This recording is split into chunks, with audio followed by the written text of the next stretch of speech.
Hey, it's about 2 months ago when I received a comment on my Flash video telling me how I should do a grenade only run. And judging that my response to that comment was 6 days late, I feel it's very fitting that the challenge video is only now just coming out 2 months later.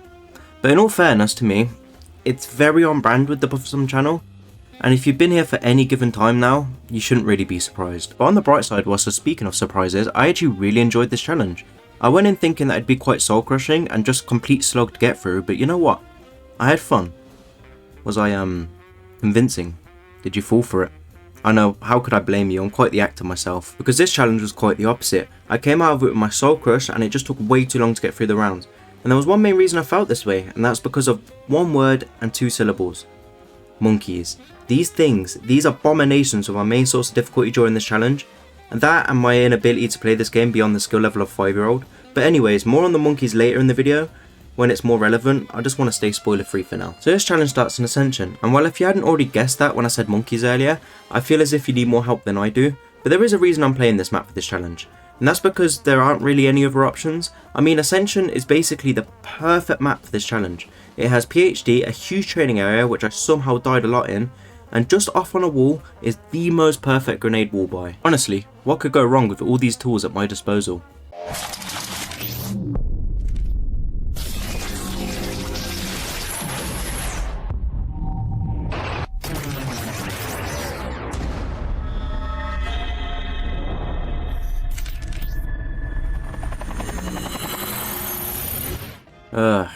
Honestly, I'm just going to do my best not to address whatever the hell that was, but you'll have to live with what you just saw. And just before we start, I want to quickly go over the rules.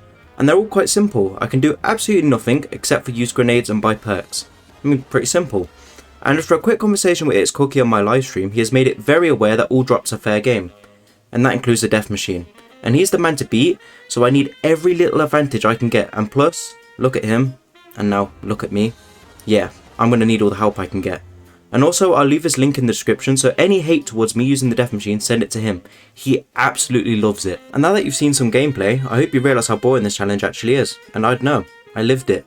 And now I've got to somehow write a script saying that, yeah, I hoarded them up, threw some grenades, and then repeated that, and somehow make it interesting. So, that's exactly what I'm about to do. So, I hoarded them up, and I threw some grenades. They died. I hoarded them up again. I threw some more grenades, and they still died.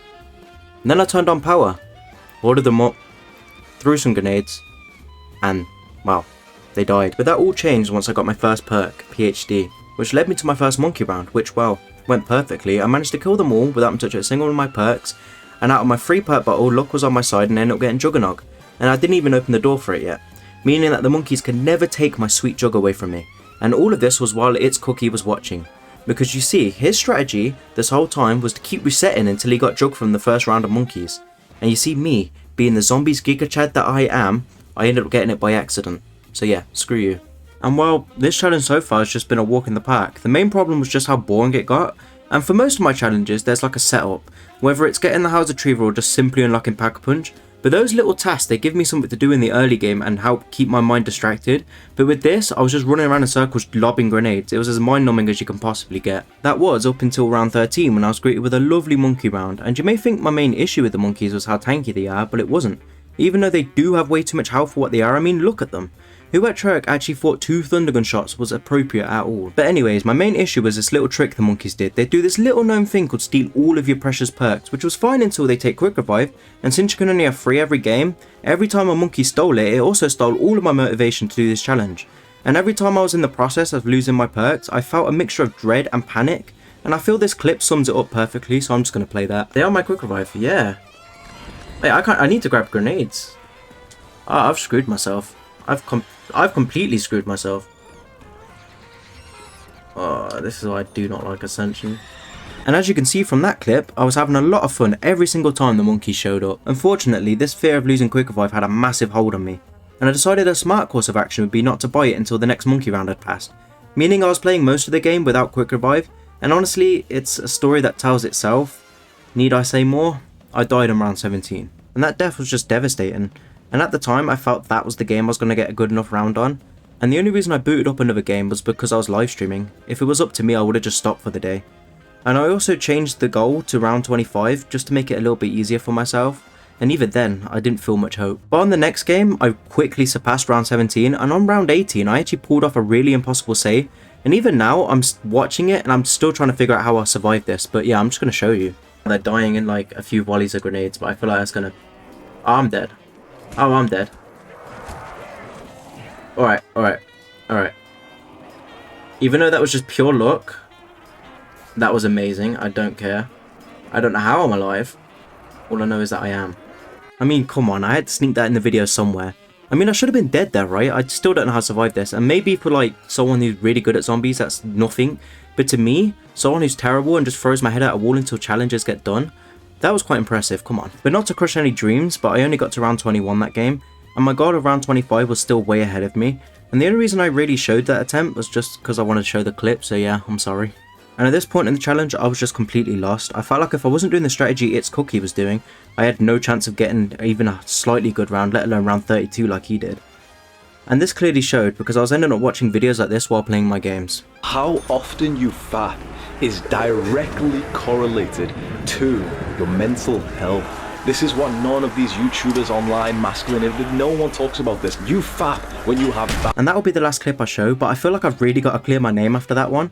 And I was watching a video by I Did a Thing's second channel, and I'll show it on screen so you can see it, but yeah, I'm not too far gone just yet. But it wasn't until the next morning when I decided to boot up another game of Ascension, and the round 25 was still lingering above my head, but it seems a good night's rest was all I needed because I soon caught up with my previous round, and I ended up surpassing it on my first game of the day. And well, I kinda just kept going, and I ended up discovering two things about this challenge that made my life so much easier, and these two things were actually two ways to counter the monkeys.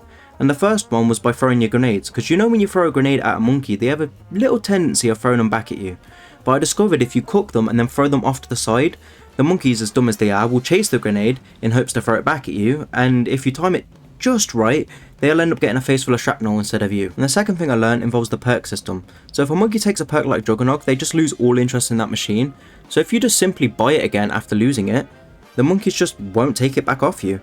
And knowing this just saved me so much time from doing all the monkey rounds without Jug, and it just saved me a bunch. So yeah, I'm glad to pass on the information. So with them two bits of knowledge at my disposal, I had unknowingly created my own strategy. And you know what? It worked like a charm. I didn't even take a single down whilst playing, but I still played with that quick revive for some reason. I don't know why, my past self works in mysterious ways. But with this strategy, I had passed round 25 fairly easily, and now there's only one more question to ask. How far can I get doing this? And after a bit more grinding, I had made it to another monkey round around 29. And at this point in a shocking turn of events, I actually hoped for monkeys since they were so much quicker than normal rounds, even with them being as tanky as they are. And with me beating round 29, I felt like I could actually beat someone at their own challenge for once in my life. And it was just in my grasp, and there was no CZ75s to stand in my way. But unfortunately, in a way every Buffett Sum story ends, I died on round 30. But still, with me being too stubborn to follow a strategy enough to do my own, and being as close as I was, honestly, I didn't really do that bad. I got stupidly close to itzcookiq's round, and I'm pretty happy with it. And yeah, wasn't my most fun challenge out there, but it was a challenge nonetheless.